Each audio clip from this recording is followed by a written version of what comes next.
La crise sanitaire, elle vient amplifier des problématiques sur lesquelles on est obligé de se poser en tant que citoyen et en tant qu'entreprise. Donc c'est vrai qu'en ce qui concerne Fleury-Michon, on a, je pense, depuis toujours eu une attention très particulière à notre territoire et à sa préservation, à la façon, les dirigeants, on est à la 5e génération, c'est nos racines ici, Pouzauges, et depuis toujours les fondateurs ont voulu faire en sorte qu'on ait un développement certes économique, mais qui soit durable au niveau de la terre, mais aussi au niveau de la façon dont on travaille avec nos collaborateurs.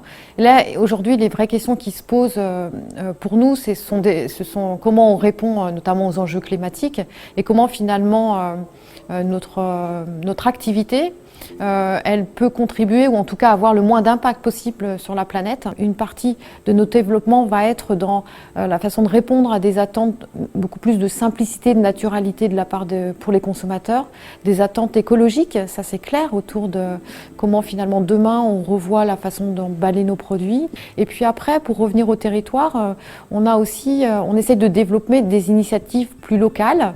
Alors sur la communauté de communes, on a une initiative qui est hyper intéressante qui est le Champ des possibles.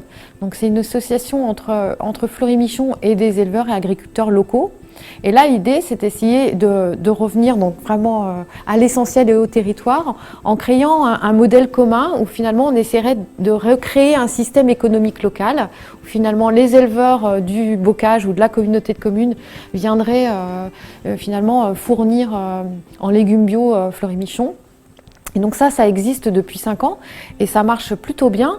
Et ça marche tellement bien que finalement, au départ, c'était une idée où, plutôt pour répondre à des attentes de Fleury-Michon. Et aujourd'hui, ça s'est élargi au territoire, puisque le Champ des possibles fournit aussi des cantines, fournit aussi des marchés en direct. Et donc, ça recrée en fait une économie locale qui n'existait pas. Et donc, c'est ça aussi, je pense, un peu l'avenir, c'est de repenser et les produits, mais aussi les systèmes de distribution et de commercialisation.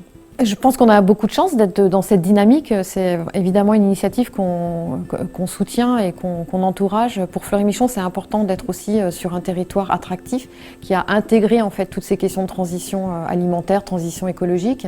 Et nous, on est vraiment très contents d'être dans cette dynamique.